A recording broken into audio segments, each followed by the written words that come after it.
할렐루야. 할렐루야. 우리 옆에 분들과 인사 나누겠습니다. 참 잘 오셨습니다.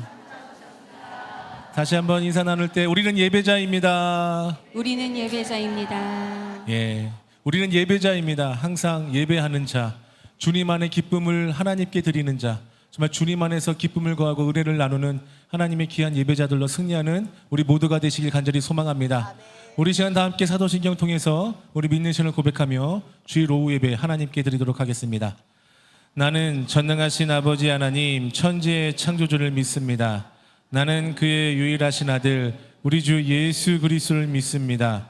그는 성령으로 잉태되어 동정녀 마리아에게서 나시고 본디오 빌라도에게 고난을 받아 십자가에 못 박혀 죽으시고 장사된 지 사흘 만에 죽은 자 가운데서 다시 살아나셨으며 하늘에 오르시어 전능하신 아버지 하나님 우편에 앉아 계시다가 거기로부터 살아있는 자와 죽은 자를 심판하러 오십니다. 나는 성령을 믿으며 거룩한 공교와 성도의 교제와 죄를 용서받는 것과 몸의 부활과 영생을 믿습니다. 아멘.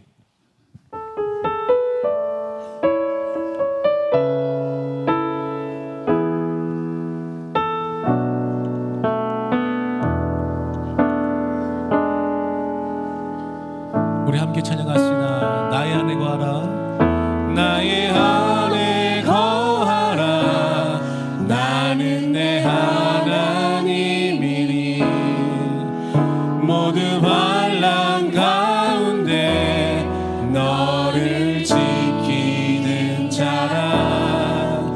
두려워하지 말라. 내가 널 도와주리니 놀라지 말라. 내 손 잡아주리라. 다시 한번 고백합시다. 나의 안에 거하라. 나의 안에 거하라. 나는 내 하나님이니 모든 환난 가운데 너를 지키는 자라. 두려워하지 말라. 두려워하지 말라. 내가 널 도와주리니 놀라지 말라. 내 손 잡아주리라. 내가 너를 지명하여 불렀나니 내가 너를 지명하여 불렀나니 너는 내 것이라. 내 것이라. 내 것이라. 너의 하나님이라. 내가 너를 몸에 넣고 존귀하게 여기노라. 너를 사랑하는 내 여호와라. 하나님께서 우리에게 말씀하십니다. 나의 안에 거하라. 나의 안에 거하라. 나는 내 하나님. 모든 환난 가운데 모든 환난 가운데 너를 지키. 그렇습니다. 주님 두려워하지 말라. 내가 널 도와주리니 놀라지 말라. 내 손 잡아. 다시 한번 고백합시다. 나의 안에 거하라. 나의 안에 거하라. 나는 내 하나님. 모든 환난 가운데 모든 환난 가운데 너를 지키는. 두려워하지 말라. 두려워하지 말라. 내가 널 도와주리니 놀라지 말라.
기도하십니다. 우리 두 손을 높이 들고 내가 너를 지명하여 내가 너를 지명하여 불렀나니 너는 내 주님께서 우리에게 말씀하십니다. 내 것이라 내 것이라 너의 하나님이라 내가 너를 보배롭고 존귀하게 여기노라 너를 사랑하는 내 영혼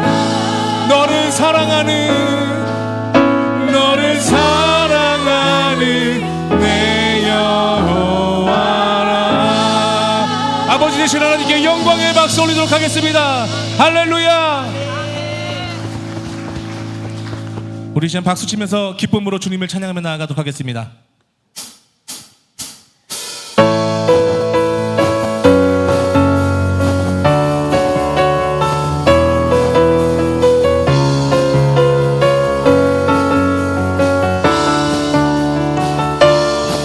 우리 함께 찬양합시다. 나의 가장 낮은 마음 나의 가장 낮은 마음 주님께서 기뻐하시고 작은 일에 큰 기쁨을 느끼게 하시는 내가 지쳐 무력할 때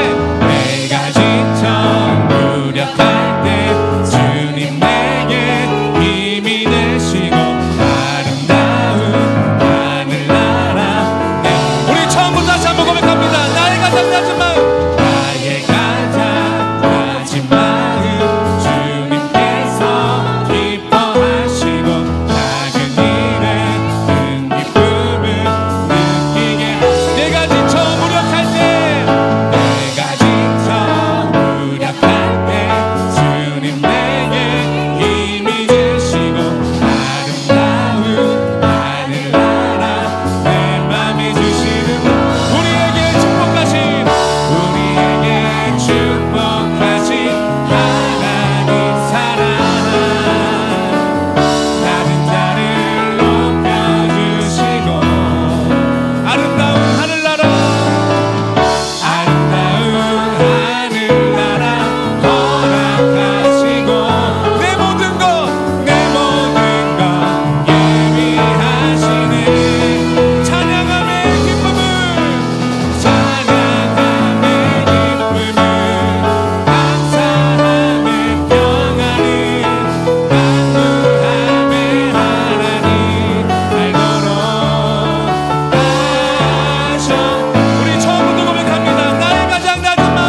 말씀하시기를 마지막 그들에게 말씀하시기를 너희들은 가라 너희들은 가라져 세상을 가서 제자 삼으라 가서 제자 삼으라 세상 많은 사람들은 세상 모든 영혼이 내게 달려나니 가서 제자 삼으라 나의 길을 가르치라 내가 너희와 항상 함께하리라 미루나무 거진 숲속에서 주님 젊은 제자들 다시 부르시사 마지막 그들에게 부탁하시기를 마지막 그들에게 부탁하시기를 너희들은 가라 너희들은 가라져 세상으로 가서 제자 삼으라 가서 제자 삼으라 세상 많은 사람들은 세상 모든 영혼이 내게 달려나니 가서 제자 삼으라 나의 길을 가르치라 내가 너희와 항상 우리 목소리로만 고백합니다 가서 제자 삼으라 가서 제자 삼으라 세상 많은 사람들이 세상 모든 영혼이 내게 달려나리 가서 제자 삼으라 나의 길을 가르치라 내가 너희와 항상 우리 다시 한번 마음을 다해서 가서 제자 삼으라 가서 제자 삼으라 세상 많은 사람들은 세상 모든 영혼이 내게 달려나네 가서 제자 삼으라 나의 길을 가르치라 내가 너희와 항상 내가 너희와 항상 함께하리라 내가 너희와 항상 함께하리라 우리와 함께하시는 하나님께 영광의 박수 올리도록 하겠습니다 할렐루야 하나님을 찬양합니다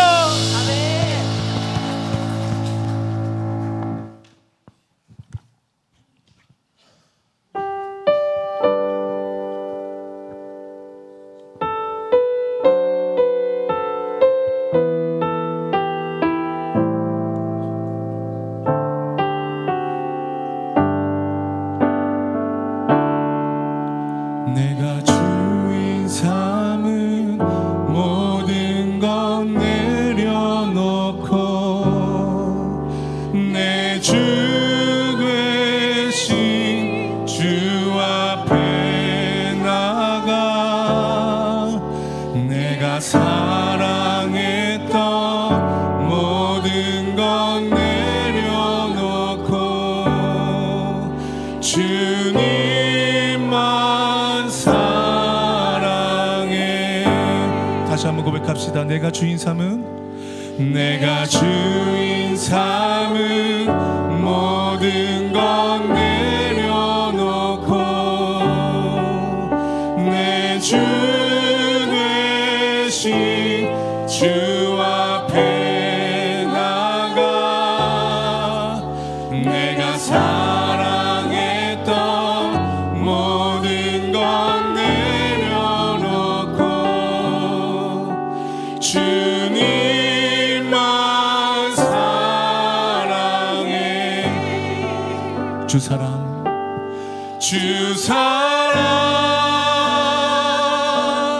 거친 풍랑에도 깊은 바다처럼 나를 잠잠케 해 주 사랑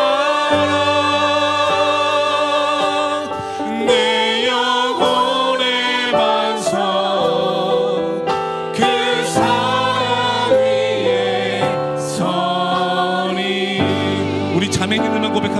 내가 주인 삼은 내가 주인 삼은 모든 것 내려놓고 내 주 대신 주 앞에 나가 내가 사랑했던 모든 것 내려놓고 주님만 사랑해. 우리 형제님들만 고백하겠습니다. 내가 주인 삼은 내가 주인 삼은 모든 것 내려놓고 내 주 되신 주 앞에 나가 내가 사랑했던 모든 것 내려놓고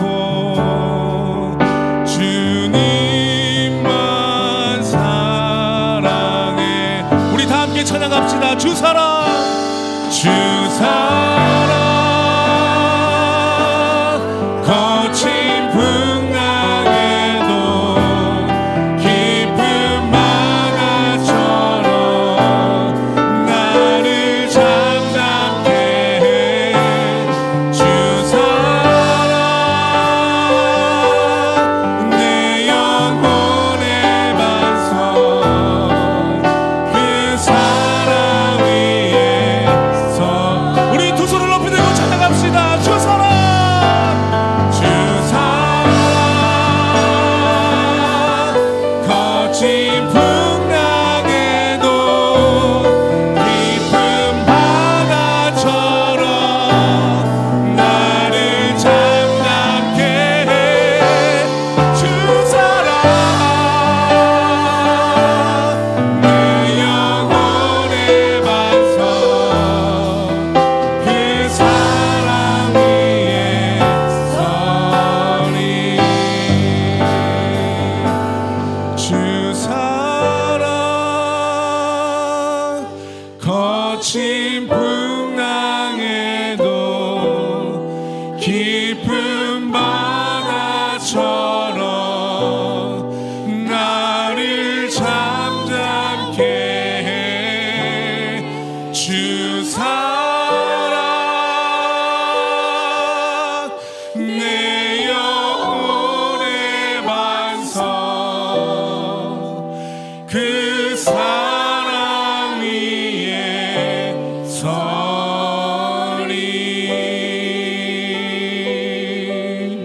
우리 전 다 함께 기도합시다. 주님, 내가 주인 삼 모든 것 내려놓고 주님만을 섬깁니다. 주님만을 예배합니다.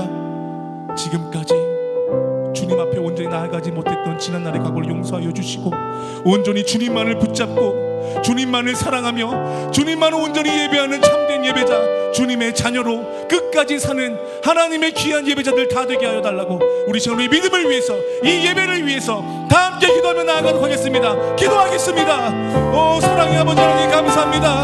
하나님, 지금까지 주인 삼았던 지난날의 과거를 용서하여 주시옵소서. 아버지만을 예배하며 아버지만을 사랑하며 아버지께 모든 것을 드리는 진정한 하나님의 귀한 자녀로 살아남게 하여 주시옵소서.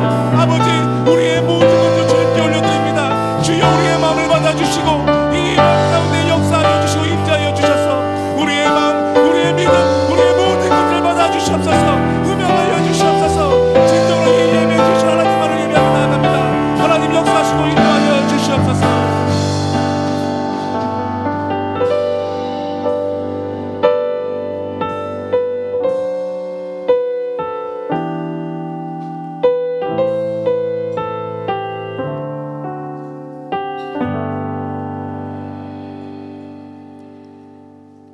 사랑과 은혜가 풍성하신 하나님 아버지, 오늘 또 저희를 주님의 전으로 부르사 예배드리게 하심에 감사와 찬양을 드립니다. 주님의 크신 사랑이 저희 삶을 붙들어 주셨고 저희의 걸음걸음을 주의 크신 팔로 인도하셨음을 감사드립니다. 지난 한 주간도 눈에 보이지 않는 주님의 손길이 저희를 보호하시고 삶의 자리마다 은혜로 채워주셨음을 감사드립니다. 주님, 오늘 이 예배 자리에 모여 주님을 찬양하오니 우리의 마음을 정결케 하시고 예배하는 가운데 오직 주님만 높여드리게 하옵소서. 우리의 찬양과 기도가 하늘 보좌에 상달되게 하시고 주님의 기쁨이 되는 자녀가 되게 하시며 또 예배가 되게 하여 주시옵소서. 주님, 은성교회를 위해 기도합니다. 주께서 세우신 이 교회가 세상의 빛과 소금의 역할을 잘 감당하게 하시며 교회 안에 사랑과 교제가 넘치게 하옵소서. 우리 성도들의 가정과 일터마다 믿음의 증거가 나타나게 하시고 은성교회를 통해 복음의 생수가 흘러가 이 지역에 많은 영혼이 살아나는 부흥의 역사가 일어나게 하여 주시옵소서. 하나님 아버지, 대학 입시를 준비하는 자녀들을 주님께 올려드립니다. 자녀들의 앞날을 주께서 친히 인도하시며 사람의 힘과 계산이 아닌 주님의 뜻과 계획 가운데 가장 선한 길로 이끌어 주시옵소서. 시험을 준비하는 과정 속에서 마음의 평강을 주시고 지혜와 명철을 더하셔서 그들의 노력 위에 열매가 맺히게 하옵소서. 무엇보다 세상의 성취보다 하나님을 경외하는 믿음의 자녀로 자라가게 하여 주시옵소서. 주님, 우리 교회 목사님을 붙들어 주시고 날마다 새 힘과 지혜를 더하여 주옵소서. 특별히 앞으로 3주간 정신질환에 대하여 전해주실 말씀 위에 성령의 기름 부으심으로 풍성히 내려주셔서 그 말씀이 단순한 지식이 아닌 성도들의 마음을 변화시키고 삶을 새롭게 하는 생명의 능력으로 선포되게 하옵소서. 말씀을 준비하실 때마다 목사님의 심령을 주의 음성으로 채워주시고 말씀을 듣는 저희 모두가 하나님의 뜻을 깨닫고 순종함으로 삶의 현장에서 열매 맺는 믿음의 자녀들 되게 하여 주시옵소서. 파송된 선교지마다 땅끝까지 증인이 되어 주님의 복음이 전파되게 하시고 어려운 환경 가운데서도 선교사님들의 삶과 사역을 지켜 보호하여 주시옵소서. 하나님 아버지, 이 시간에도 아픔과 슬픔 가운데 있는 가정들이 있습니다. 내가 너희를 고아와 같이 버려두지 아니하신다 하셨으니 눈물로 기도하는 주의 자녀들의 부르짖음에 응답하여 주시고 그 가정들을 위로하여 주시며 질병으로 고통받는 성도들에게 치유의 손길을 더하여 주시옵소서. 슬픔 가운데 있는 가정에 주님의 평안과 소망을 허락하여 주시사 사람의 위로가 아닌 성령 하나님의 위로로 마음을 감싸주시고 어두움 속에서도 빛이 되시는 주님을 바라보며 다시 일어설 수 있도록 도와주시옵소서. 하나님 아버지, 새로운 한 주를 시작하는 저희 모두에게 강건한 믿음을 더하여 주시옵소서. 세상의 유혹과 어려움 앞에서도 흔들리지 않게 하시고 말씀과 기도로 하나님의 전신갑주를 입어 승리하는 삶을 살아가게 하여 주시옵소서. 주님이 주시는 평강으로 일터와 가정에서 빛과 소금이 되게 하시며 작은 일에도 감사하며 주님의 사랑을 전하는 삶을 살아가게 하여 주시옵소서. 이 한 주간도 주님과 동행하는 기쁨으로 살아가게 하시며 우리의 모든 걸음이 오직 주님의 영광을 드러내게 하여 주시길 간구드리며 이 모든 말씀 우리를 구원하신 예수 그리스도의 이름으로 기도드립니다. 아멘.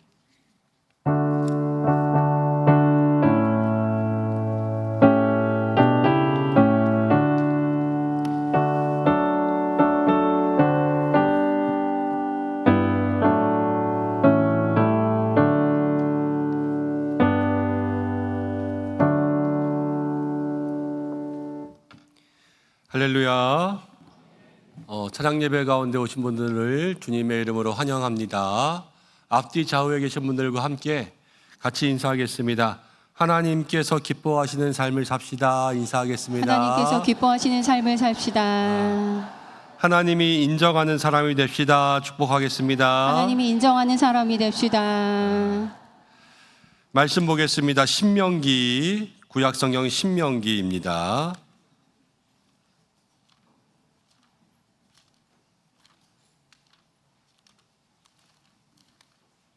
신명기 28장 25절부터 29절까지의 말씀.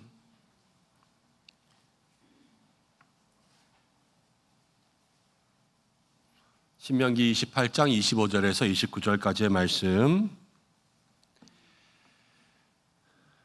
한 절씩 교독하고 마지막 절은 함께 읽겠습니다. 여호와께서 내 적군 앞에서 너를 패하게 하시리니 내가 그들을 치러 한 길로 나가서 그들 앞에서 7길로 도망할 것이며 내가 또 땅의 모든 나라 중에 흩어지고 내 시체가 공중의 모든 새와 땅의 짐승들의 밥이 될 것이나 그것들을 쫓아줄 자가 없을 것이며 여호와께서 애굽의 종기와 치질과 괴혈병과 피부병으로 너를 치시리니 내가 치유받지 못할 것이며 여호와께서 또 너를 미치는 것과 눈 머는 것과 정신병으로 치시리니 함께 읽습니다. 맹인이 어두운 데에서 더듬는 것과 같이 내가 백주에도 더듬고 내 길이 형통하지 못하며 항상 압제와 노략을 당할 뿐이리니 너를 구원할 자가 없을 것이며 아멘. 오늘부터 우리 찬양 예배는 한 3주간 특강 진행하려고 합니다. 들어오면서 교재 다 받으셨지요? 네. 목사와 함께 공부하는 정신질환의 이해라고 거창한 제목을 붙이긴 했지만 사실 예배 시간에 이것을 하기는 조금 부담스러운 제목이기도 하고요. 그리고 설교 말씀이라기보다는 여러분들에게 어떤 정보를 전달하는 그러한 시간들이 될 것 같아요. 그러나 조금 이따가 이야기하겠지만 이것들을 계획하게 된 그러한 마음들도 있고요. 또 우리에게 아는 것이 힘이 되고 또 여러분들의 삶 속에 정신건강에 중요한 이때지 않습니까? 조금이라도 여러분들 주변 가운데 도움이 될 수 있는 시간이 되었으면 좋겠습니다. 주변을 가만히 생각해 보세요. 정신질환의 이해라는 특강을 하는 교회가 있던가요? 그런 교회 없죠. 네. 대한민국 전국 방방곳곳을 돌아보면 10개 있을까 말까 할 것 같아요. 그만큼 보통의 교회가 많이 실제적인 관심을 갖지 못하는 분야이기도 하고요. 또 교회는 어떻게 보면은 영적인 곳이지 또 이 정신질환은 정신과적인 것이기 때문에 조금 달라요. 그래서 교회가 이것을 들여다보는 데 있어서도 조금 더 조심하고 주의력을 가지고 또 전할 것들도 조심해서 전해야 되고요. 받는 것들도 정보를 듣지만 그 속에서 한 번 더 걸러서 들어야 될 것도 필요해요. 그래서 3주 동안은 조금 특강이지만 조심조심하면서 좀 전하고 여러분들도 주의 깊게 듣고 또 필요한 것들은 챙기고 도움받을 것들은 도움받고 그러면서 함께 공부할 수 있는 시간 되면 좋겠습니다. 기도하겠습니다. 하나님 아버지 고맙습니다. 오늘 주님 앞에 나왔습니다. 찬양 예배 시간에는 우리가 3주간 세상 가운데 일어나는 정신질환에 대한 이야기들을 함께 나누려고 합니다. 주께서 우리 가운데 역사하셔서 필요한 내용들만 전할 수 있도록 인도하여 주시고 또 우리의 영적 생활 또 정신건강에 유익이 될 수 있도록 하나님께서 우리에게 영과 육의 삶을 채우신데 혼과 영과 모든 심령들이 온전하여질 수 있는 시간 되게 하여 주옵소서. 예수님의 이름으로 기도드립니다. 아멘. 자, 여러분 받으신 교재 3페이지부터 하겠습니다. 3페이지. 3페이지를 보면 일단 제가 간략하게 적어 놓았습니다. 여기서부터 함께 읽고 시작해 보려고 합니다. 목사와 함께 공부하는 정신질환의 이해를 시작하며 지난 6월 교회에서 시간을 얻어서 정신병리에 대한 세미나에 참석했습니다. 그 자리는 단순한 학문적 지식을 얻는 자리이기보다는 오늘 살아가는 사람들의 마음에 대해 진지하게 고민하게 만드는 시간이었습니다. 현대 사회는 물질적으로는 풍요로워졌지만 마음의 문제로 고통받는 이들이 점점 더 많아지고 있습니다. 그 중에는 교회에 출석하고 신앙생활하는 성도들과 그 가정도 예외가 아닙니다. 목회를 하면서 만나는 많은 분들 속에는 말씀과 기도로 살아가려고 하지만 현실의 감정과 정신적 고통 속에서 깊은 고민과 눈물을 안고 사는 분들이 참 많습니다. 우울, 불안, 중독, 정신장애 등 성격장애 등 다양한 정신병리적 증상들을 우리는 교회 안에서도 마주하게 됩니다. 이제는 신앙과 기도만으로 이 모든 문제를 간단히 해결할 수 없는 시대가 되었습니다.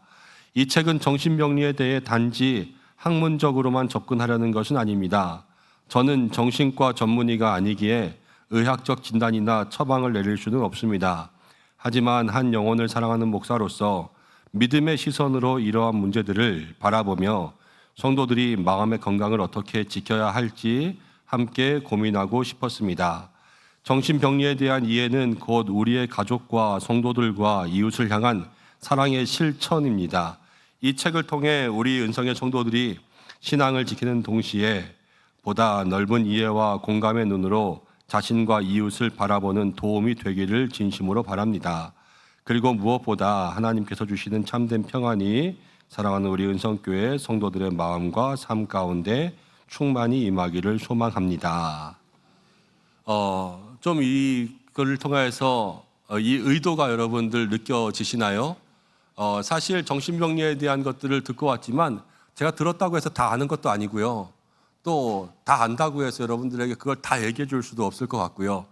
그렇지만 그 세미나를 들으면서 거기에 나타나는 모든 삶의 문제가 다 우리의 문제인데 다른 교회 사람들 이야기가 아니라 다른 나라 사람들 이야기가 아니더라고요. 다 우리가 사는 문제고요. 이 성도들의 삶의 문제였다라는 거예요.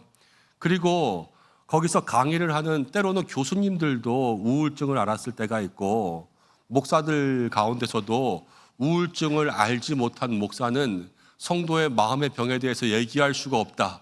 뭐 이런 이야기를 할 정도로 목사님들에게도 그러한 마음의 병들이 있더라고요. 이게 다 우리의 문제라는 생각이 들었어요. 아, 그래서 여기에 대해서 함께 고민해 봐야 되겠다. 이게 첫 번째였고, 그러면서도 두 번째 한계를 스스로 느끼는 것은 무엇이냐면 정신과 전문의는 아니잖아요. 제가 뭐 4년, 6년 이렇게 그것만 공부한 사람들을 그 세미나 한 번 들었다고 해서 어떻게 알겠습니까? 지금 공부해서 뭐 이것저것 알아보고 있다고 하지만은 사실 한 학기 수업 들으면서 책 한 권 읽은 게 다예요. 그렇기 때문에 더 많은 폭넓은 것들을 알려드릴 수는 없지만 그러나 우리는 성경적으로 또 신앙적으로 그렇게 우리 스스로를 바라보고 가족을 바라보고 이웃을 바라볼 수 있는 그런 시간이 되었으면 좋겠습니다. 뉴스를 보신 분들은 아마 아실지도 모르겠는데요. 얼마 전 뉴스에 속보로도 나오기도 하고 그러면서 빨간 줄로 뉴스에 그렇게 나오더라고요. 이태원 참사에 출동했던 소방관이 목숨을 잃게 되었다라는 거더라고요. 이태원 참사 그 끔찍한 현장에 출동했던 소방관이 그때가 지금 언제예요 벌써, 그렇죠? 그때부터 지금까지 그렇게 비극적인 결말을 맞이할 때까지 그 소방관에게는 뭐가 있었냐면요, 외상후 스트레스 장애가 있었던 거죠. 그 끔찍한 현장을 보면서 그렇게 살아왔던 것, 아이고 안타깝다라고 생각할 수 있지만 실제로 그 사람이 죽기까지 겪었던 그 고통의 생각들을, 순간들을 생각해 본다면 이거는 그냥 지나갈 그러한 문제들은 아닌 거예요. 이 마음의 병이라는 게 그렇게 어렵고요. 또 사람을 힘들게 하고 결국 여러분 몸이 아프면 살고 싶지만 마음이 아프면 죽고 싶은 거예요. 몸이 아프면 낫고 싶고요. 마음이 아프면 다 죽고 싶어요. 아무것도 싫고.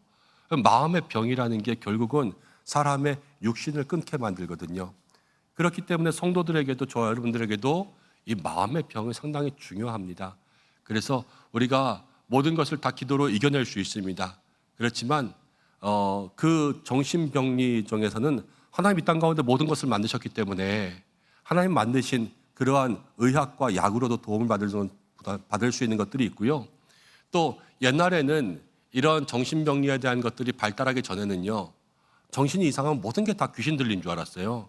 다 귀신 들렸다고 생각하고. 근데 요즘에는 그렇지 않죠. 간단한 우울증, 공황장애, 강박 이런 것들은 병원에서 약을 통해서도 치료할 수도 있고 상담을 통해서도 치료할 수 있습니다. 그렇지만 정말로 치료할 수 없는 귀신 들림과 같은 현상들도 있습니다. 신앙생활을 30년, 50년 하신 분들은요, 어렸을 때 교회에서 여러분 귀신 쫓는 거 한 번이라도 보신 분 있으시죠? 옛날에 귀신 들린 사람들 쫓을 때 저희 교회는 그렇게 했어요. 2층에 잠옷실 같은 곳에 들어가서 목사님하고 기도 많이 하시는 권사님들하고 이렇게 가서 귀신 들린 사람 가운데 누워놓고 삥 둘러 앉아가지고 찬송 부르면서 계속 예수 이름으로 하고, 저희 같은 어린아이들은 오면은 구경하지 못하게 했어요. 귀신 나가면 너네한테 들어간다고 가까이 오지도 못하게 하고, 그러면 정말로 그 사람들이 그 찬송 가운데 막 괴성을 지르고 욕을 하기도 하고 목사님 뺨을 때리기도 하고 침을 뱉기도 하고, 그러면서 막 이상한 것들을 토해내기도 하고 뭐 코피가 나기도 하고 막 가래침을 뱉기도 하고 막 한 대야씩 그런 것들을 쏟아내기도 하고, 그러면서 그러고 나면은 갑자기 어느 순간 멀쩡해졌잖아요. 그런 일들을 경험하신 분들도 있을 거라는 거예요. 그런 것들은 확실하게 영적인 귀신 들림이죠. 그거는 믿음으로 기도로 쫓아내는 것이고, 그렇지만 요즘에는 그렇지 않은 일들도 우리 가운데 많이 있는데, 일단 영적인 것과 영적이지 않은 것들을 구별할 수 있는 그런 분별이 있어야 되고요. 그리고 상황에 맞게 치료할 수 있는 그런 치료가 있어야 되고요. 또 귀신 들림의 역사는 옛날과 지금과는 좀 달라요. 왜 다르냐? 저는 이렇게 판단합니다. 이건 제 개인적인 신앙의 소견인데요. 1950년 전쟁이 일어나고 난 다음에 우리나라에 이제 50년 지나고 나서 51년, 52년, 53년 이맘때쯤 하면요, 거리에 애들은요 다 그지였어요. 전부 깡통 차고 바지는 없고 윗도리만 입고, 그러고 다 걸어다니면서 슬리퍼는 한쪽만 입고 막 그러면서 다녔던 그러한 못 살던 시대였죠. 그래서 미군들 지나가면서 초콜릿 던져주면은 그거 정말로 막 쫓아가면서 좋다고 땅에 떨어진 거 다 주워서 먹고 땅끄지들이 얼마나 많았어요. 근데 지금 그런 사람들이 있습니까? 없습니까? 없죠. 그만큼 살기 좋아졌다라는 거예요. 옛날과 달라요. 영적인 시대도요 변화가 있습니다. 우리나라 초기 기독교 시대에는 처음에 선교사들이 들어와서 처음 기독교를 뿌릴 때에는요, 여러분 이 땅은 우상의 나라였어요. 우상의 나라였다는 건 뭐냐? 귀신들이 살기 좋은 나라라는 거예요. 그러니까 귀신의 집이었다는 거죠. 그렇지만 기독교 100년의 역사 가운데 이 나라에 정말로 부흥의 불길이 일어났고요, 회개가 일어났고요, 성령의 역사가 일어났어요. 그러니까 이 땅에 귀신이 살기 좋은 땅이 됐습니까? 안 좋은 땅이 됐습니까? 우리는 살기 좋은 땅이 되고 있지만 귀신은 살기 안 좋은 땅이 되고 있는 거예요. 그래서 기독교의 역사가 이 영적인 흐름과 함께 귀신들의 사는 것도 바뀌어요. 그래서 옛날에 그러한 귀신 들림이 많았던 것이 지금은 왜 안 그러냐? 이 땅이 그만큼 믿음의 영향력들이 많아지고 있거든요. 그렇기 때문에 옛날에는 귀신들이 흔해 빠졌는데, 옛날에 거지가 흔해 빠진 것처럼 그렇게 흔해 빠진 귀신들이요, 이제는 복음의 능력이 있는 나라가 되니까 점점 사라지고 있다고 생각하는 거예요. 여러분 어떻습니까? 여러분도 그렇게 생각합니까? 우리가 더 기도하면 기도할수록 이 땅 가운데 악한 영의 권세들은 떠나가게 될 줄로 믿습니다. 여러분 가정도 똑같아요. 믿음의 성도들이 온전히 서고 거룩한 영향력과 성령의 능력이 있을 때 가정 가운데 악한 영들도 떠나가게 될 줄로 믿습니다. 그래서 성령이 하나님의 권세가 우리 모두를 다스릴 수 있는, 하나님이 기뻐하시는 그러한 집안들이 되어야 되고, 하나님이 기뻐하시는 교회와 나라가 되는 것이 우리가 삶에 이루어가야 될 목표인 것이죠. 그러면서도 요즘 시대는요, 많은 정신건강에 문제가 있습니다. 기본적으로 우리들에게 가장 많은 것이 있어요. 저와 여러분들이나 애나 어른이나 모두가 느끼고 있는 네 글자, 스자로 시작하고 스자로 끝나요. 스트레스. 얼마나 많은지 모르겠어요. 이 스트레스가요, 만병의 근원이 되고, 이 스트레스가 모든 정신질환의 문제의 이유들이 됩니다. 여러분, 그 이태원 참사 출동 소방관도요, 외상 후 스트레스 장애라는 거예요. 외상 후 스트레스 장애. 스트레스가 그 속에 쌓이면요, 그게 행동의 변화, 정신의 질환을 일으키는 거예요. 그래서 그런 부분들을 우리가 함께 좀 알아보면서 믿음과 또 정신건강을 적절하게 우리의 삶에 적용시켜 보려고 하는 거죠. 한 장을 넘겨보겠습니다. 4페이지입니다. 4페이지 목차를 봅니다. 머릿말은 이야기했고요. 첫 번째, 성경에서 말하는 정신질환의 이해라는 것을 오늘 처음 공부할 거고요. 오늘 시간이 되면 조현병까지 같이 이야기할 겁니다.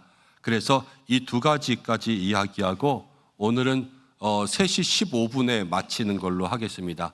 기도하고 출발하면 제가 3시 반에 출발해서 어디 한 군데 가서 또 짐들을 좀 많이 실어 가야 되거든요. 그래서 오늘은 3시 15분에 마치는 걸로 하고 조현병까지가 목표고요.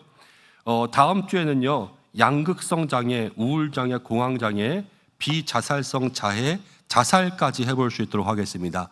그래서 조그만 영상 자료들을 하나씩 보면 좋은데 오늘은 이 책으로만 하고 다음 주에는 영상 자료들을 통하여서 조금 시간이 더 필요할지 모르겠지만 저희가 함께 살펴보고 마지막 주간에는 주의력 결핍 과잉 행동 장애 ADHD라고 하죠.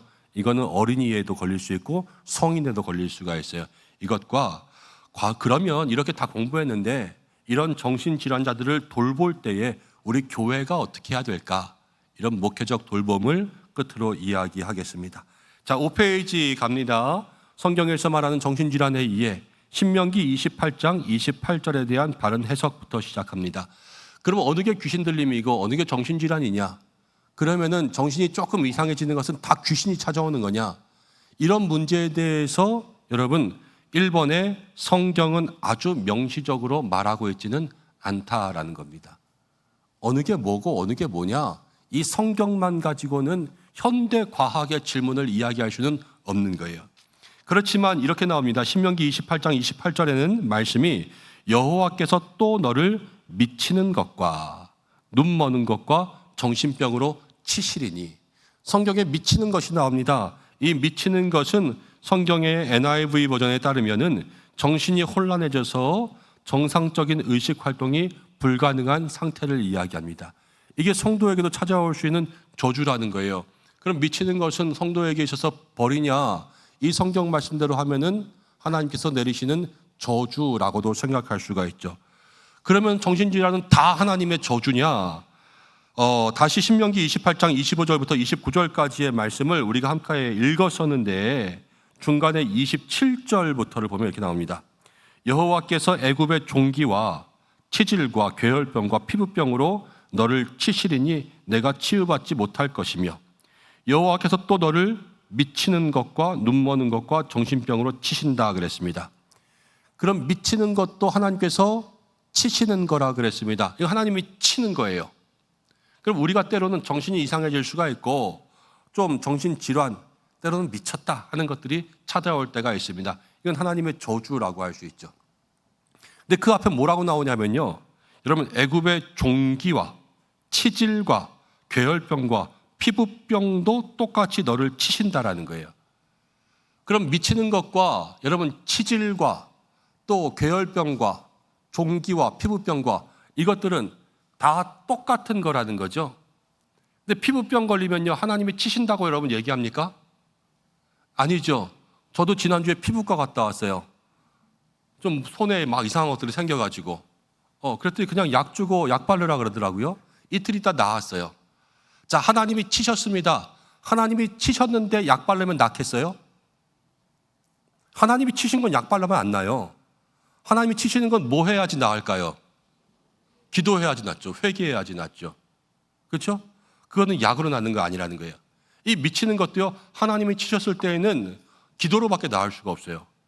그렇지만 그렇지 않은 것들은요, 현대의학의 도움을 얻을 수도 있죠. 그럼 여기서 생각해 보겠습니다. 하나님이 그냥 막 치실까요? 뜬금없이 그냥 치면은 그게 미치는 것이고, 뜬금없이 치면 피부에 이상한 것들이 생기고 이렇습니까?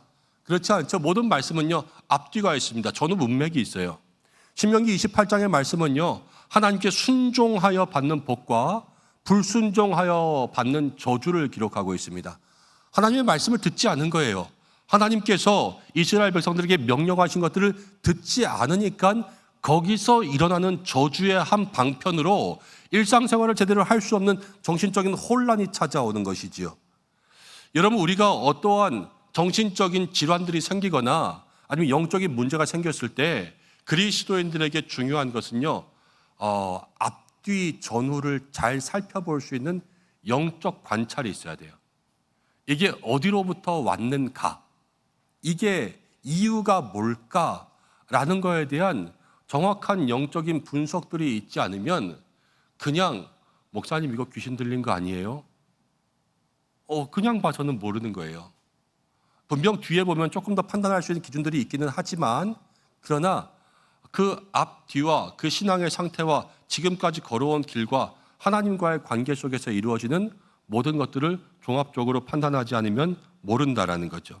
그리고 특별히 이 미치는 것과 또 이 모든 것들은요 25절 말씀에서부터 시작됩니다. 여호와께서 내 적군 앞에서 너를 패하게 하시리니, 적군 앞에서 패하게 하는 거예요.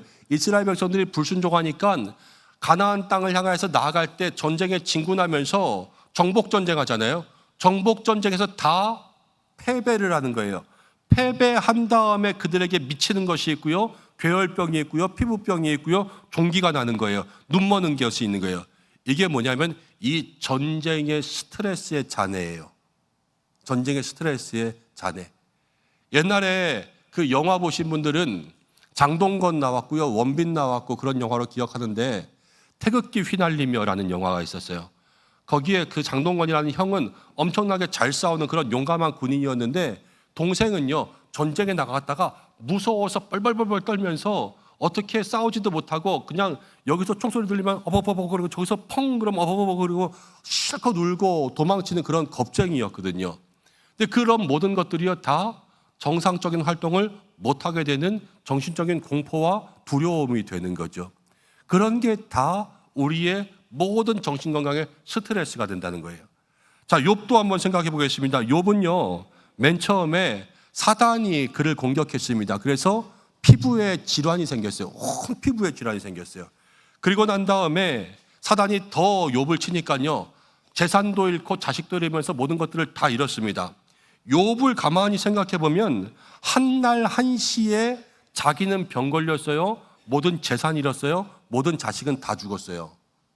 여러분 이 욥의 이야기들을, 욥의 스토리를 우리가 겪게 된다면 우리도 안 미칠 자신이 없어요. 그렇죠?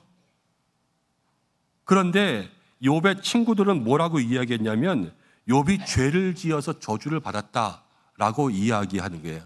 욥은 지금 심각한 정신적인 스트레스를 받고 있지만 욥의 친구들은 그렇게 이야기하고 있는 일이 성경 가운데 기록된 겁니다. 자, 우리도 그럴 수가 있습니다. 우리도 우리 주변에 여러 가지 많은 정신적인 문제가 있을 수 있어요. 6페이지 넘겨보겠습니다. 한 권사님이 이렇게 질문했습니다. 하나님, 우리 자녀가 대체 무슨 죄를 그리 크게 지었길래 그런 병을 겪게 하십니까? 한 권사님이 있었습니다. 아들을 낳았는데요. 아들이 잘생겼습니다. 그런데 커가면서 조금 커서 말을 해야 될 것 같은데 말을 하지 않고요.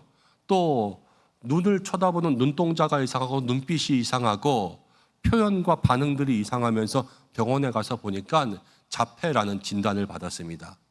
여러분 그러면서 그것뿐만이 아니라 발작 장애, 간질과 같은 그런 발작들이 찾아오는 거예요. 삶이 얼마나 힘들고 어렵습니까? 그렇죠?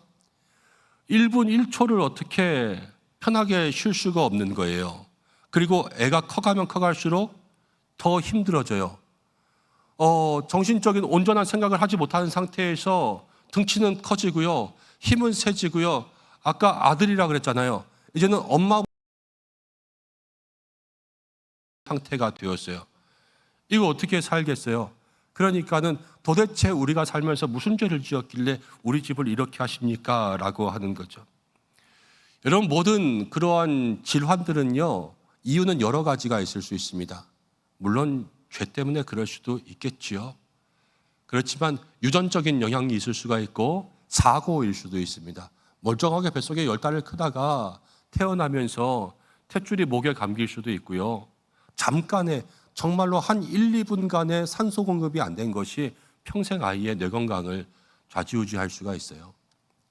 나면서 잘못된 의술의 처치로 인하여서 다리가 또 안 좋아지고 떨어지면서 뇌에 손상이 있어서 언어 장애가 올 수도 있고 이런 모든 것들이요 다 사고지요. 그리고 사고뿐만이 아닙니다. 여러분 눈에 보이지 않지만 감염에 의한 것들도 생길 수가 있어요. 우리가 열심히 기도했잖아요. 뇌수막염, 뇌염 이런 것들도요 다 뇌에 영향을 주니까 그게 정신적인 질환들을 가져올 수 있게 됩니다. 천재지변에 의해서 그럴 수가 있죠. 그런데 그런 모든 것들이 일어나면요 그 짐은 누가 져야 되냐? 본인과 가족들이 져야 되는 거예요. 그러니까 누구도 거기에 대해서 말할 수가 없죠. 요한복음 9장 1절부터 3절까지는 이런 말씀이 있습니다.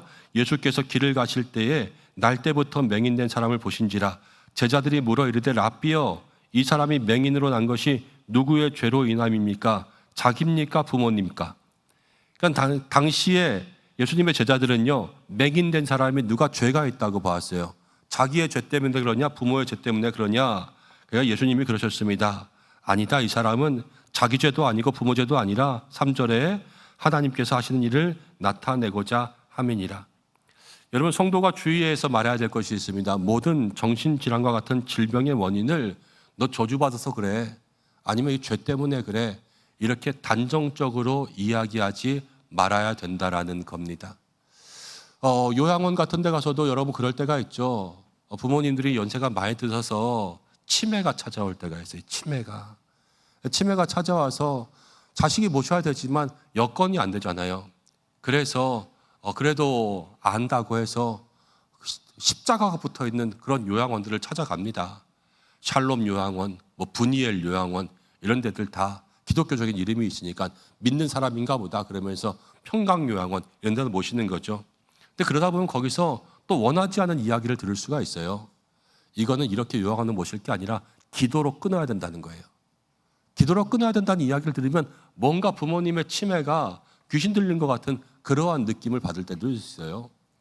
그러면서 모든 문제를 다 영적으로 몰아가고요. 이게 저주고 죄인 것처럼 느껴질 수 있도록 말하는 거죠. 그렇지만 이런 단정적인 모든 표현들은 피해야 되는 거예요. 그리고 정신질환자 당사자 가족, 이제 정신질환을 걸린 그 사람과 가족들을 무엇보다도 붙들어 줄 수 있는 말을 해야 돼요. 그 사람들을 정죄하기 위한 말이 아니라 이 말을 듣고 희망과 용기를 얻고 무엇인가 붙들 수 있는 그러한 말을 가지고 그 사람들을 위로해야 되는데, 거기에서도 가장 성경적인 기준을 가지고 이야기한다는 거죠. 그럼 뭐가 성경적인 기준의 가장 확실한 이야기냐? 여러분, 유전이든 사고든 감염이든 천재지변이든 아니면 죄로 인한 저주든지 간에 우리의 모든 것을 해방해 주실 수 있는 분은 예수님이신 줄로 믿습니다. 예수님만이 우리의 모든 것들을 해방해 주시는 거예요. 상황을 낫게 하시는 것도 있고요. 그 상황이 아니면 마음을 낫게 하시는 것도 있어요. 그래서 성경 가운데 보면 모든 질병, 육신의 질병이 예수님을 만나면 치료되고요. 또 신약 성경에 가면 상황과 환경이 해결되지 않아도 예수님께서 마음과 생각을 지켜주신다라는 거예요. 우리의 마음을 지켜주시고 생각을 지켜주셔서 이 뇌를 지키시고 모든 정신을 지켜주신다는 거죠. 그렇기 때문에 우리에게 있어서 모든 해답은 예수님, 그리고 우리가 함께 처방하고 먹고 그러는 약과 치료도 다 주님께서 거기에 역사하실 거야 라는 그것만이 가장 확실한 대답이 된다라는 거예요. 여러분, 약을 먹어도 병원에 가도 상담을 해도 또 집에서 누구를 돌본다고 할지라도 거기에 중요한 것은 우리가 지난주에 함께 말씀 나눈 것처럼 우리가 먹는 약에도 주님의 손이 얹어져야 되고요. 우리가 돌보는 손길에도 주님의 손이 얹어져야 되고, 우리가 치료하고 만나는 의사들에게도 주님의 손길이 얹어져서 우리가 하는 것이 아니라 주님이 하시는 것이 우리의 삶에 나타날 수 있는 그러한 삶을 소망하고 이야기해 줄 수 있는 저와 여러분들이 돼야 되는 거예요. 여러분, 성경 가운데도 정신병적인 증상을 보인 많은 사람들이 있었습니다. 그러니까 이걸 왜 이야기하냐면요, 이 정신병적인 증상이라는 것은 누구에게나 일어날 수 있는 거라는 거예요. 왜 나만 그래? 왜 하나님 나만 미워하셔? 이게 아니라 이 삶의 모습들 가운데도 일어날 수 있어요. 사울은요, 사무엘상 18장 11절에 이렇게 이야기합니다. 그가 스스로 이르기를 내가 다윗을 벽에 못 박으리라 하고 사울이 그 창을 던졌으나 다윗이 그의 앞에서 2번이나 피하였더라. 사울이 그런 거예요. 내가 다윗을 못 박아야지, 내가 다윗을 못 박아야지, 내가 다윗을 못 박아야지, 내가 다윗을 못 박아야지. 그럼 이런 미치지 않았겠어요? 제가 혼자 이렇게 있으면서 예배실 뒤에 앉아가지고 예배 언제 끝나, 예배 언제 끝나, 예배 언제 끝나, 예배 언제 끝나, 이러면 여러분들 뭐라 그러겠어요? 우리 목사님 미쳤나? 더위 먹었나? 막 이러실 거 아닙니까? 이 사울도요, 이상한 정신병적인 그러한 증세가 나타났고요. 이 우울증이기도 하고요. 그래서 다윗을 공격했습니다. 다윗은 이제 7페이지 넘어갑니다. 다윗은 어땠을까? 시편 22편 1절, 6절, 15절 가면요, 다윗이요 너무 괴로워해요. 하나님 나를 어찌 버리셨습니까? 어찌하여 나를 멀리하시고 나를 돕지 않으십니까? 그러면서 6절에 나는 벌레요. 나는 벌레요. 나는 사람이 아니라. 나는 벌레다. 나는 벌레다. 나는 벌레다. 나는 사람이 아니다. 이러고 다니는 거고요. 15절에 내 힘이 말라 질그릇 조각 같고 내 혀가 입천장에 붙었나이다. 주께서 또 나를 죽음의 진토 속에 두셨나이다. 이런 고백들을 많이 합니다. 여러분, 다윗이여 정신이 온전했을까 생각해 보면은 그렇지 않을 수도 있어요. 왜냐? 사울이여 다윗을 죽이려고 그랬어요. 그래서 창을 던지고요, 광야에 도망 다닐 때 온 군대를 데리고 쫓아다녔습니다. 다윗이 잘못한 게 없었잖아요. 근데 사울이 죽이려고 쫓아다녔는데 몇 년을 쫓아다녔냐면요, 10년 이상을 쫓아다녔어요. 여러분, 한 살인자가 여러분들한테 전화해서 내가 너를 죽일 거야, 죽을 때까지 쫓아다닐 거야, 여러분들이 도망 다니는데 10년 동안 어디를 가든지 그 사람이 쫓아온다면 제정신으로 살 수 있을 것 같아요? 못 살죠. 다윗은요, 다윗도 심각한 이 공황장애와 또 두려움들을 겪었을 수 있어요. 모세도 그렇습니다. 모세도요, 민수기 11장 15절인데요. 주께서 내게 이같이 행하실 텐데 구하옵나니 내게 은혜를 베푸사 즉시 나를 죽여 내가 고난당함을 내가 보지 않게 하옵소서. 은혜를 베푸는 게 뭐냐면요, 즉시 나를 죽여달라는 거예요. 이게 언제 했냐? 많은 백성들이요 너무나도 모세를 괴롭게 하고 힘들게 하고 그 모세가 담당하고 있는 업무가 너무 많은 거예요. 그러니까 모세가 아휴, 이러려면 차라리 죽자, 하나님 나를 죽여주옵소서, 이렇게 고백하는 거죠. 이 모든 게 다 정신적인 스트레스예요. 이 성경의 인물들도요 살면서 정신적인 스트레스가 너무 많았던 거예요. 엘리야도 그랬습니다. 엘리야가 갈멜산에서 모든 바알과 아세라의 선지자와 함께 싸운 다음에 열왕기상 19절을 가면요, 광야의 길로 들어가서 로뎀나무 아래에 앉아서 다 자기가 죽기를 원했습니다. 죽기를 원했어요.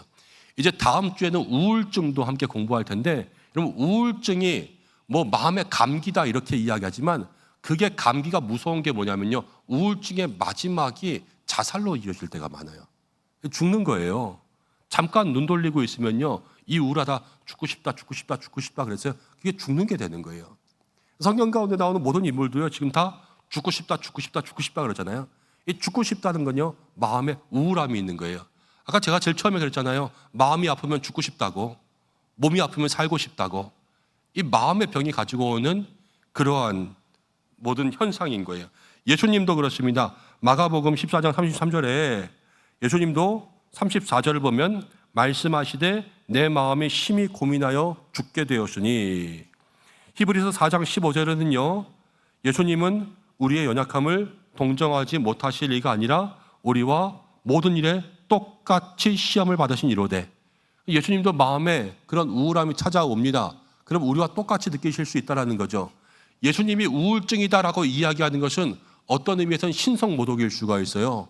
예수님이 우울증이다 이런 이야기가 아니라 예수님도 우리와 똑같이 정신적인 스트레스를 받으실 수 있기 때문에 그 정신적인 스트레스를 받으셨다는 것은 우리에게는 그런 일이 당연히 일어나는 것이고, 우리의 모든 정신적인 스트레스는 누가 아실 수 있냐면요, 예수님도 그것을 다 아시고, 아까 다시로 들어갈까요? 모든 정죄와 저주를 끊고 가족들에게, 당사자에게 단도직입적으로 말하지 말라 그랬는데 그들을 붙잡아 줄 수 있는 힘은 바로 예수님이 모든 것의 답이다라고 이야기한 것처럼, 예수님이 우리의 모든 것을 아시고, 그래 누구 엄마의 마음도 알고 누구의 마음도 알고 예수님이 그 집의 어려운 것 다 알아. 눈물 나는 삶을 예수님이 다 알고 있으니까 조금만 힘내고 조금만 더 일어나라 라는 이야기를 해줄 수 있는 그러한 마음들이 되어야 되는 거예요. 자, 8페이지 넘겨보겠습니다. 8페이지. 주요 우울장애의 DSM-5 진단 기준이라는 그러한 표가 있습니다. 여러분, DSM-5라고 하는 진단 기준이 있습니다. 이거는 이만한 책으로 되어 있는데요, 거기에 보면은 정신질환의 진단 및 통계 편람 제5판 그랬어요. 그러니까 책이 1판, 2판부터 5판까지 나와 있는데 지금 최신판이 5판인데요. 거기에 보면은 모든 정신병리적 병을 진단할 수 있는 기준이 있습니다. 이러면은 정신병이다. 정신병이라는 게 다른 게 아니라 우울증. 이러면 우울증이다. 이러면 조울증이다. 이러면 뭐다. 이런 것들이 나와 있는데요. 간단하게 뭐 인터넷 같은 게 보면 여러분들 가끔 가다 우울증 자가 진단, 뭐 공황장애 자가 진단, 막 이런 것들 해가지고 인터넷에 있는 건 많을 거예요. 그런 것들을 테스트해 보시는 것도 좋지만 이 DSM-5라는 것은 인터넷에 조금만 검색하면 여러분 찾을 수 있어요. 우울증에 대한 DSM-5, 또 뭐 공황장애에 대한 DSM-5. 내가 어떤 상태인지 걱정된다 하시는 분들은 불면증, 우울증, 그럼 그런 것들에 대한 DSM-5를 찾아보면은 이게 의학적으로 해서 이게 진단이 되겠구나 안 되겠구나라는 것을 자기가 어느 정도는 예측할 수가 있어요. 그러면은 그것을 알고 병원을 찾을 수도 있고 약을 먹을 수도 있고, 아, 이게 정신병적인 문제도 아니고 이런 거 아니구나. 그럼 이건 내 마음 가운데 있는 병이구나. 그럼 어디에 찾아와야 되겠어요? 교회에 찾아와야 되겠죠. 기도실을 찾아가고 그러면서 함께 기도해 달라고 말씀 읽고 여러분 찬양 많이 듣고 그러면서 그 마음에 주님 주시는 평안 누릴 수 있도록 해야 되겠죠. DSM-5에서 우울장애에 대한 예를 들어봅니다. A 이렇게 나옵니다. 다음 9가지의 증상 중 5가지 이상이 최소 2주 이상 거의 매일 지속되어야 한다. 그럼 우울장애라는 거예요. 최소한 한 가지의 증상은 우울한 기분 또는 흥미나 쾌락의 상실이어야 한다. 근데 9가지 나와 있습니다. 1번, 거의 하루 종일 우울한 기분이 매일 이어지며 이는 주관적 느낌으로 확인된다. 하루 종일 우울할 때 있어요. 그렇죠? 여러분들 언제 그래요? 배고플 때. 그렇죠? 내가 예쁜 옷을 샀는데 아직 안 입었는데 다른 권사님이 똑같은 옷을 미리 입고 왔을 때 얼마나 우울해요. 그렇죠? 근데 이런 기분이 2주 동안 계속 이어져야 돼요. 자, 그리고 2번, 거의 하루 종일 거의 모든 활동에 대한 흥미나 즐거움이 감소된 상태가 매일 이어짐. 체중 또는 식욕의 심한 감소나 증가, 거의 매일 반복되는 불면이나 과수면, 정신운동의 초조, 안절부절 팍 떨리는 거, 그리고 지체, 이 생각이 안 나는 거예요. 그리고 거의 매일 반복되는 피로감, 활력 상실, 무가치감 또는 지나치거나 부적절한 죄책감이 거의 매일 지속됨, 사고력 또는 집중력의 감퇴에 결정을 못 내리는 우유부단이 심해져서 거의 매일 지속됨, 죽음에 대한 생각이 되풀이되거나 특정한 계획이 없는 자살 사고가 반복되거나 자살을 시도하거나 구체적인 자살 계획을 세움. 이거 뭐 자기 자해한다거나 아니면 자꾸 어디 차도에 뛰어든다거나 막 이런 얘기하는 거예요. 근데 이러한 증상 중에서 5가지 이상이 2주 이상 반복되면요, 현대의학에서는 우울증 진단을 내리는 거예요. 그래서 약을 먹는 거고, 그리고 B, C 이렇게 따로따로 더 부연 설명이 된 것이 있습니다. 그래서 혹시 내가 조금 어디 정신과적인 진료를 좀 생각해 본다 하는 분들은 먼저 자기가 한번 찾아보세요. 찾아보시고 구글이나 네이버 등에도 쉽게 나오는 부분이니까, 그리고 의심되는 부분들을 한번 시간을 가지고 보시고, 거기에 대해서 이런 부분에 대해서 막 2주 이상 막 이렇게 되지 않는 이런 것들은 어떻게 보면 크게 걱정할 것이 아닌데, 오늘 말씀 처음에 얘기한 것처럼 자기의 걱정의 감옥에 갇혀 사는 사람일 수도 있어요. 그럼 걱정의 감옥을 자유하게 하시는 분은 누구세요? 예수님이신 거예요. 그래서 그 예수님을 만날 수 있는 믿음의 삶에 더욱더 열심을 내야 된다는 거죠. 진단이여 처방을 가지고 올 수 있습니다. 그래서 내가 어떤 상태인가 아는 거예요. 자, 그러면 이제 이러한 관점 속에서 당사자와 가족들에게 어떻게 정신질환을 봐야 되는가, 4가지만 이야기하고 조연법 넘어가겠습니다. 첫 번째, 당사자와 가족의 정신질환은 부모의 죄 또는 당사자의 죄와 관계가 없다고는 할 수 없다. 이건 관계가 없을 수도 있고 관계가 있을 수도 있고, 그렇지만 아예 관계가 또 없는 것은 아닐 수도 있고, 그런 게 관계가 없다고는 할 수 없는. 그럼 관계가 있으면 어떡하냐? 여러분, 먼저 모든 것은 진정한 회개가 필요하다라는 거예요. 그렇지만 모든 것이 다 영적으로 저주라고 이야기할 수는 없는 것이, 예수님의 절대적인 주권 속에서 가족과 당사자의 정신적인 문제와 고통은 누구의 죄도 또 아닐 수도 있는 거예요, 이게. 그렇기 때문에 명백한 것은 다 하나님께 있고 하나님의 계획과 섭리 속에 있는 것을 기억하면서 아까 말씀드린 것처럼 그 당사자와 가족들을 붙들어 줄 수 있는 믿음의 말을 더 많이 할 수 있는 그러한 사람들이 되셔야 되고요. 내가 당사자와 가족이라면 믿음의 언어가 나를 붙잡아 줄 수 있도록 그렇게 내 마음을 단련시켜야 된다라는 거예요. 자, 그러면서 오늘은 한 가지만 이야기하겠습니다. 10페이지 넘어가겠습니다. 정신질환 1번 조현병입니다. 조현병.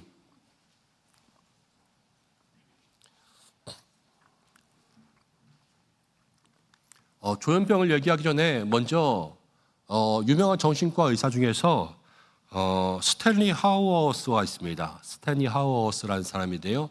이 사람은 유명한 정신과 의사가 되었어요. 그런데 그가 정신과 의사가 되고 정신의학자가 된 데에는 아내의 도움이 컸습니다. 아내의 도움. 네, 어떤 아내였냐면요. 이 아내가 정신질환을 앓는 아내였어요. 24년을 정신질환을 앓았습니다. 이 아내를 스스로 다 간호했습니다. 그래서 그 아내가 자기가 돌보는 사람이면서 자기의 연구 대상이 된 거예요. 근데 그 아내가 어떤 병을 앓았냐면요. 조현병을 앓았어요. 조현병. 이 조현병에 대해서 조금 이따 이야기하겠습니다. 그렇지만 조현병은요. 많은 사람에게 일어날 수도 있고요. 청소년들에게도 일어날 수 있습니다. 그런데 무시무시한 병이 될 수도 있고요. 그렇지만 잘 돌보면 또 돌볼 수 있는 병이 될 수도 있어요. 근데 그 스탠리가 이렇게 이야기합니다. 이 조현병 아내를 돌볼 때 5분 후를 예측할 수가 없는 거예요. 아내가 어떠한 일을 할지 도무지 예측 불가한 거예요. 그러면서 그 아내를 계속 24시간 돌보는 거죠. 조현병 환자들에게, 가족들에게 유명한 명언을 하나 남겼습니다. 치료에 대한 부분들은 둘째고 조현병과 조현병 가족들에게 제일 중요한 거 하나는요. 일단 살아남아야 된다 그랬어요. 일단 살아남아야 된다. TV에 보면은 가끔 조현병에 대해서 나옵니다. 조현병의 여러분 증상 중에 가장 흔한 것이요. 환청과 망상이에요. 환청과 망상. 쉽게 얘기할까요? 어떤 아들이 조현병입니다. 늙은 부모님과 함께 삽니다. 그런데 아들에게요. 이런 음성이 들리는 거예요. 부모님을 죽여야 네가 살아. 부모님을 죽여야 네가 살아. 부모님을 죽여야 네가 살아. 부모님을 죽여야 네가 살아. 이런 것이 하루 24시간 내내 그 아들의 귀에 그렇게 울리는 거예요. 그러면 이게 세뇌가 되겠죠. 그래서 잠자고 있는 부모님을 칼로 찌르는 거예요. 이 조현병이라는 거예요. 그것뿐만이 아닙니다. 집에 나가야 돼, 집에 나가야 돼, 집에 나가야 돼. 이런 것들도 있을 수 있고요. 뭐 운전 같은 거 조현병으로 진단받으면 운전 같은 건 하시면 안 돼요. 그리고 어쨌든 일단 조현병으로 진단받게 되면은 그 모든 이 활동들에 대해서 약을 주는데요. 그 약도 끊으면 안 돼요. 왜냐하면 위험하기 때문에. 자, 사례를 하나 보겠습니다. 22세 남성이 있었습니다. 10페이지예요. 대학교에 다니는 A씨는 8개월 전 교회 성도들이 이야기하며 웃는 것을 보고 자기가 중학교 때 음란물 본 것을 알고 비웃는다는 생각이 들어서 그 후로 성도들을 의식적으로 피하기 시작했습니다. 안 그런데 자꾸 그런 것처럼 느껴지는 거예요. 한 달 전부터는 대학 내 기숙사에서 옆방 사람들이 도청장치를 통해 자신을 감시하고 있다는 항의를 하기 시작했습니다. 자기를 도청하고 있는 사람들이 많다라는 거예요. 북한에서 간첩을 보내서 지금 나를 도청하고 있다. 국정원에서 나를 감시하고 있다. 지금 경찰에서 나를 예의주시하고 있다. 이런 모든 그런 환각들이 생기는 거죠. 그러다가 방에서 혼자 누구와 얘기하듯이 알아듣기 힘든 혼잣말을 하기 시작합니다. 이후 수업 과제를 들고 교수를 찾아가 이해할 수 없는 비난을 하기도 하고 교내 채플 시간에 갑자기 일어나서 하나님이 나에게 영적 전쟁을 하라고 하셨다. 내가 재림 예수다. 하나님의 음성으로 계시를 받았다 하고는 엉뚱한 말과 행동이 심해졌습니다. 점차 본인이 평상시 해오던 위생관리나 청소 등 일상생활에 관심이 없어지고 지저분한 모습을 보였습니다. 또한 점점 사람들을 만나려고 하지 않고 혼자 방 안에 있는 시간이 많아졌습니다. A가 다니는 교회 교인들은 그가 귀신 들렸다며 열심히 기도했지만 점차 상태는 나빠졌습니다. 언뜻 신앙생활을 하던 사람이 하나님의 음성을 들었다고도 하고 자신이 재림예수라고 말을 할 때 영적인 문제가 생긴 것으로 보일 수가 있습니다. 하지만 이 사례의 경우는 조현병으로 진단받고 약물 치료를 받은 후에 위의 증상이 사라졌습니다. 환각과 환청에 들립니다. 환각과 환청에 들리면서 이상한 말들을 많이 하기 시작해서 앞뒤가 안 맞는 말, 이상한 말들을 하니까요 의사소통이 되지 않습니다. 그런데 환각과 환청 속에서 혼잣말을 하고 여러 가지 중얼중얼 할 때가 있잖아요. 이 중얼중얼 하는 것들은요 자기가 평소에 해오던 환경에서 일어나는 일들과 연관지어서 중얼중얼 할 때가 많아요. 뭐 요리사였다 그러면요 이 요리사는 중얼중얼 할 때 뭐에 대한 이야기를 하겠어요? 감자를 까서 콩나물을 섞어서 고구마를 까서 이런 얘기를 하는, 혼자 중얼중얼 거리는 거예요. 역사에 대한 선생님이었다면 조선시대 왕이 그랬는데 아유 이것들아 지금 조선시대도 아닌데 막 이런 얘기들을 할 수 있고요. 그렇지만 교회를 열심히 다니는 분들이 갑자기 뇌에 대한 이상이 생겨서 혼잣말을 중얼중얼거리기 시작할 때는 여러분 때로는 그게 찬송가가 될 수도 있고 성경 구절이 될 수도 있고 목사님의 말씀이 될 수도 있는 거예요. 그러니까 거기에서 그리스도인들은 더 영적인 문제가 아니냐 이렇게 얘기할 수도 있죠. 때로는 이 모든 증상이 환상과 망상 것들이 많기 때문에 그리스도인들에게는 더 심하게 나타납니다. 이 망상들이 나타나면요 자기가 계시받았다고 하는 거예요. 이상한 것을 봤다 그러는 게 아니라 우리는 영적이기 때문에 내가 본 게 계시처럼 느껴지는 거예요. 그래서 더욱더 혼란스러울 수 있지만 이 조현병이라는 것은 2번 보겠습니다. 조현병이란 뇌의 신경계의 조율이 되지 않는 거예요. 뇌 기능에 문제가 생기는 거죠. 대표적으로 환청과 망상이 나타납니다. 전체 인구의 1% 정도가 보여지고 청소년기, 청년기에 발병되어서 일부는 완치될 수 있지만 많은 경우 악화와 호전을 반복하면서 만성적인 경과를 가져올 수 있습니다. 이 뇌촬영해야 돼요, 조현병은. 근데 조현병의 원인은 복합적인 요인이 관련되어 있으나 그중에서 유전적인 혹은 생물학적인 요인이 비중이 높은 질환이다. 특히 우리 뇌에 도파민이라고 하는 거, 도파민 중독 막 이런 얘기 하잖아요. 그 도파민, 세로토닌과 같은 신경 전달 물질의 불균형, 도파민이 과다하게 나오는 걸 별로 좋아할 일이 아니에요. 이 불균형이 조현병 증상과 관련이 있다. 신경 전달 물질이 적절하게 분비되고 균형적으로 작동해야 우리의 정신기능, 감정, 생각, 판단, 행동들도 건강하게 유지되는데 조현병에서는 신경 전달 물질의 불균형으로 이러한 기능에 이상이 된다. 그래서 어떤 증상이 나타나냐면 여기 표에 보면은 여러분 양성 증상이라는 게 있고요. 넘겨보면은 음성 증상이라는 것이 있습니다.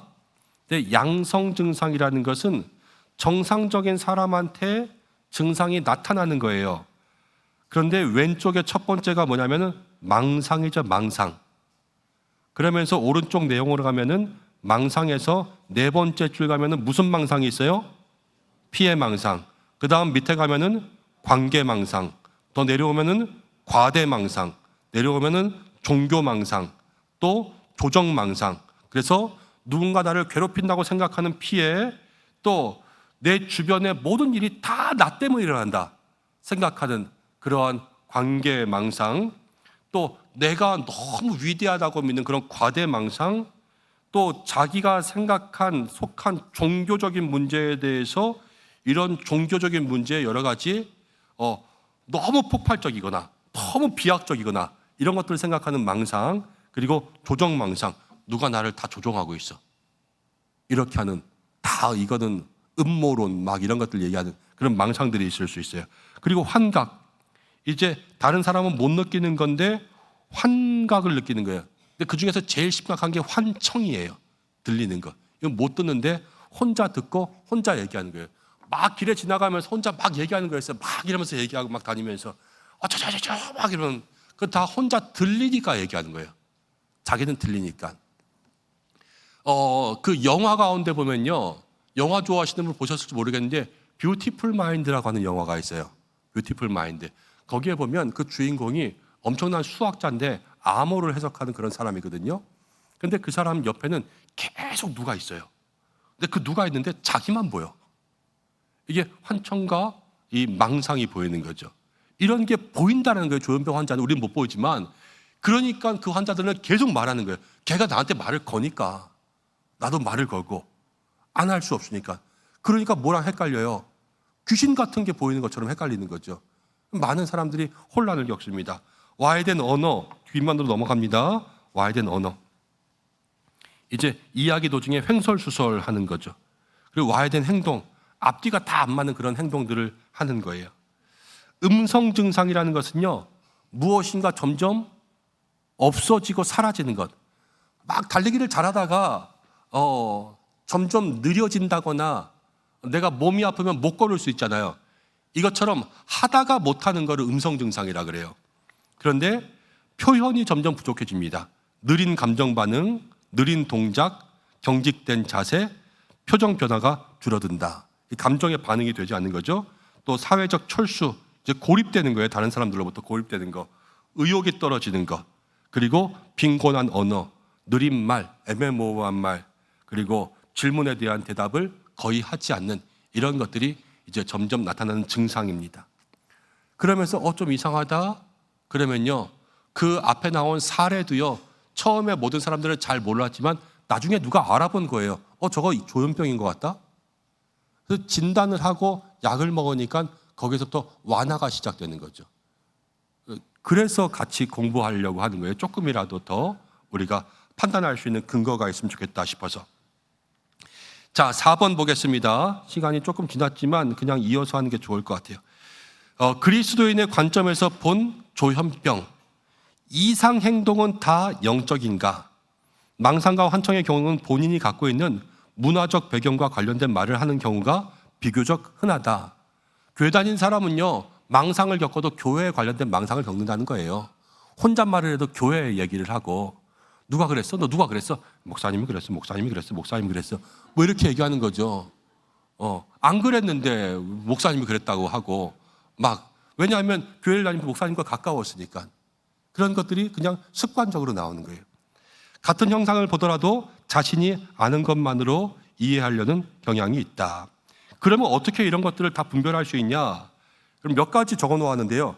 악한 영은 영적으로 사람을 알아보는 능력이 있어서 예수님을 두려워합니다. 성경 가운데 보면 귀신들이 그래요. 그렇지만 정신증은요, 그렇지 않아요. 예수님 십자가를 똑바로 바라보려면 못 볼 때도 있고요. 성경을 봐 그러면 막 이렇게 할 때도 있고, 또 목사님들이나 아니면 이렇게 영적으로 좀 영권이 있는 분들이 뭐 눈을 똑바로 바라본다거나 아니면 기도해 주려고 할 때 싫다고 뿌리치고 그러는 분들이 있어요. 그렇지만 그냥 정신적인 그런 분들은요, 기도해 달라 그래요. 목사님 잠이 안 와요, 기도해 주세요. 이거는 영적인 일들과 완전히 구별되는 거죠. 두 번째, 악한 영의 영향일 때는 초자연적인 능력이나 지식을 동반할 수 있지만 정신적인 그렇지 않다. 귀신 들린 사람 보면요, 막 몇 사람이 붙어도 다 뿌리치고 그런 사람들 있잖아요. 이 초자연적인 능력들이 생기는 거예요. 그렇지만 정신증은요, 그렇지 않아요. 자, 3번.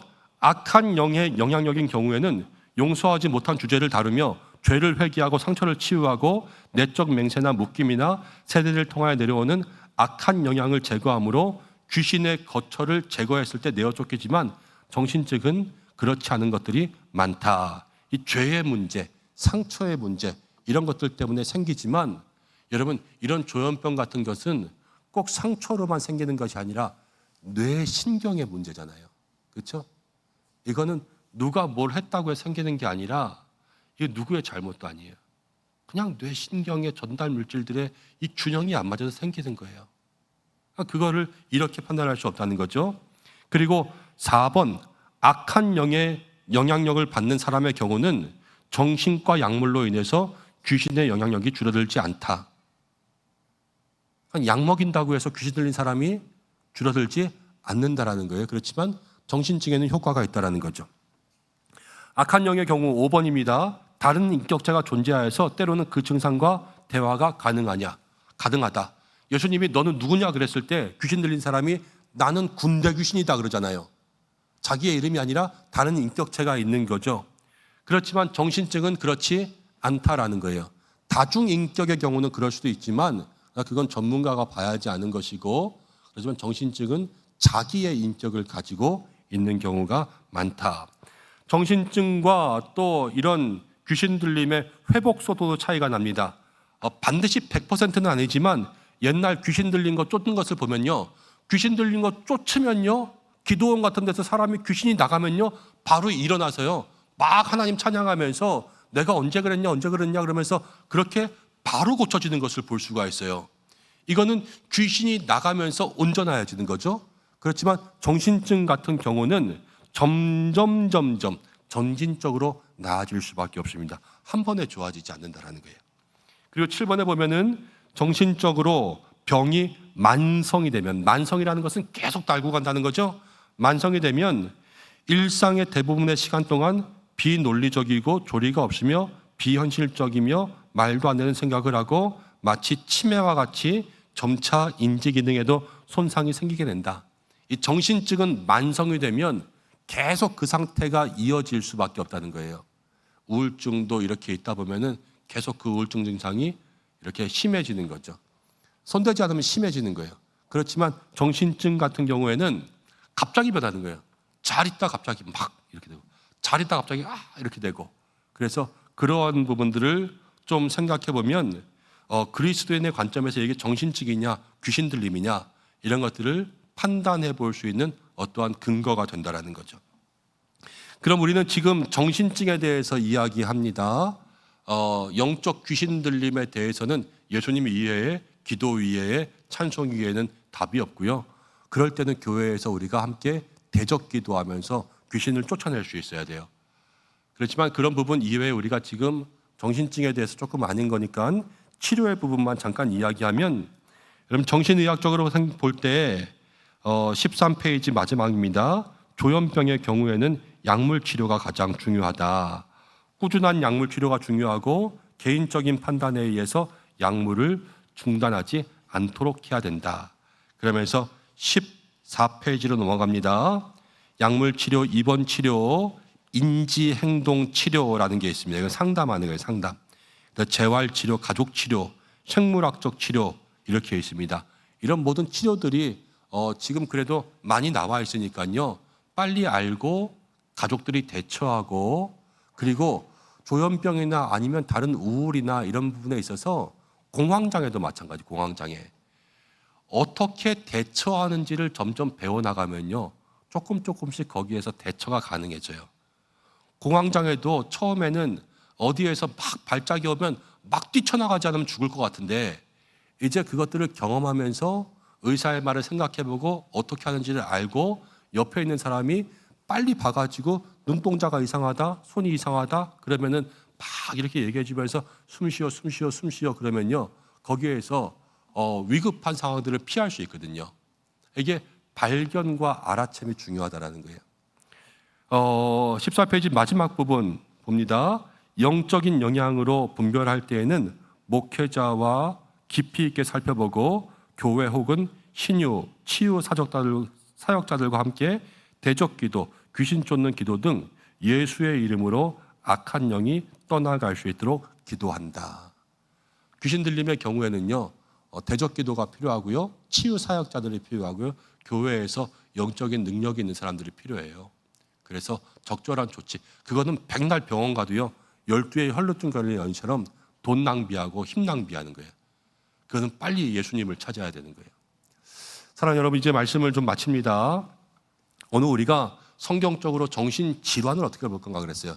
귀신 들림을 어떻게 보는 것이 아니라 정신질환을 어떻게 볼 건가. 귀신 들림의 모든 문제는요 예수님 위에는 답이 없습니다.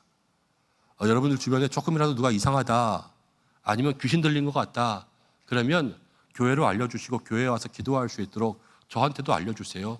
저도 같이 만나서 보고 기도할 수 있는 거 기도하고, 제가 안 된다 그러면은 같이 치유 사역 하시는 분들, 대적 기도하시는 분들과 함께 모여서 귀신은 쫓아내야죠. 영적 승리를 해야 되겠죠.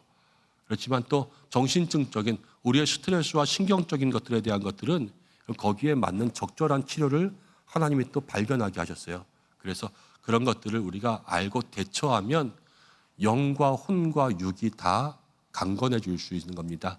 그래서 그런 부분들에 대한 우리의 생각과 인식의 전환들과 또 깨쳐짐이 있고, 그래서 영적으로 육적으로 도움될 수 있는 그러한 시간들 되기를 바랍니다. 성경 이 특강 공부는요, 우리가 여러 가지 그냥 조금 흥미를 가지자, 관심 가지자 이래서 하는 것은 아니에요, 절대로. 조금이라도 우리의 실제 주변에 도움이 되었으면 좋겠다는데, 이것들을 어떻게 보면은 정말로 그냥 맛배기면서 수박 겉핥기일 수도 있잖아요.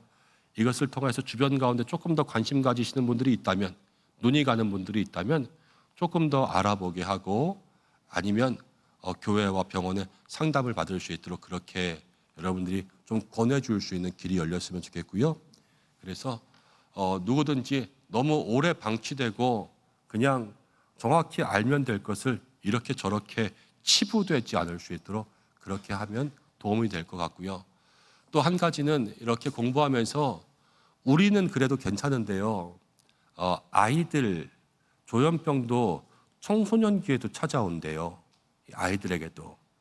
네, 아이들에게 찾아오는 조현병들은 아이들이 말하면 다행이지만 말하지 않고 엄마에게 말 못할 수도 있어요. 자기가 이상하다고 이야기하는 것이 부끄러움이 될 수도 있으니까. 그런데 그런 모든 것들에 오픈할 수 있는 마음을 만들어줄 수 있는 가정 환경도 돼야 되고요. 또 조금 아까 보면은 양성 증상도 있고 음성 증상도 있잖아요. 이 조금의 변화들을 눈치채면서 갈 수 있는 그러한 관찰력들도 있어야 돼요. 그래야지 조기 발견 또 진단들도 할 수 있으니까. 그래서 제가 볼 때 우리 교회 학교 아이들 뭐 특별히 이상이 있는 그런 친구들은 없는 것 같아요. 저도 중고등학생 다니엘 청소년들 만나서 같이 지나가면서 인사도 하고 장난도 치고 그러지만, 그러나 더 잘 아시는 분들은 부모님이시잖아요. 여러분들 친척들도 있을 수 있고, 그러한 부분에 조금 더 관심을 가질 수 있는 우리 모든 성도들 되시기를 바랍니다. 기도하겠습니다. 하나님 아버지, 고맙고 감사합니다. 주님 인도하여 주셔서 오늘 또 우리가 성경적으로 이 땅의 정신병리적인 모습들을 공부하기 시작했습니다.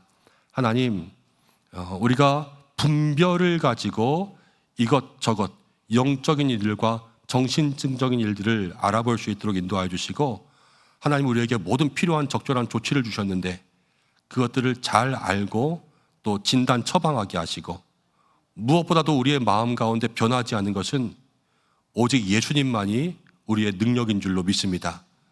주님, 영적이든 정신적이든 모든 것 가운데 주님께서 우리의 마음에 평안을 더하여 주시옵소서. 사랑하는 성도들을 축복하여 주시옵소서. 주여, 한 주간 영혼을 지키시고 마음을 지키시고 정신을 지켜주시고 건강을 지켜주시옵소서. 부모님들을 지키시고 형제를 지키시고 모든 자녀들을 지켜주셔서 하나님, 이 땅을 살아가면서 이 마음의 모든 스트레스로부터 자유로워지고 주님만 붙잡고 주님의 손이 함께할 수 있는 그러한 마음들 되게 하여 주시고, 주여, 우리들에게 있어서 스트레스라는 것은 정말로 주님을 위한 선한 근심 이외에는 없게 하여 주옵소서. 모든 하나님 세상의 일들 다 주님이 주관하여 줄 줄로 믿사오니 주여, 은성의 성도들을 지켜주시고 가정과 일터 가운데 함께하여 주시고, 한 주간 또 직장 가운데 나아갑니다. 세상 가운데 나아갑니다. 주님, 어디에 있든지 주님과 동행하게 하여 주시고, 특별히 환우들을 지켜주시고 우리 모든 입시하는 자녀들 함께하여 주시옵소서. 오늘도 아침부터 오후까지 예배를 돕기 위해 수고한 모든 주의 일꾼들에게 함께하여 주시옵고, 또 오후 예배 때마다 찬양을 하는 우리 찬양팀들도 복되게 하여 주시옵소서. 베트남 신학교 섬기고 출발합니다. 하나님, 오가는 모든 길 함께해 주시고, 또 부족한 종이 가 있는 동안 하나님 우리 성도들로 하여금 많이 기도하게 하시겠지요. 저도 기도합니다. 주여, 우리 교회를 지켜주시옵소서. 모든 성도들을 또 지켜주시옵소서. 이제는 우리 주 예수 그리스도의 은혜와 하나님의 사랑하심과 성령의 인도하심이 하나님 앞에 나와 찬양 예배로 영광 돌리며 영과 혼과 몸이 온전히 강건한 믿음의 길을 걸어가기를 간절히 소망하는 우리 은성의 모든 성도들과 그 삶과 가정 위에 교회 위에 한 주간 우리 모두의 삶 위에 함께 하시기를 간절히 축원하옵나이다. 아멘.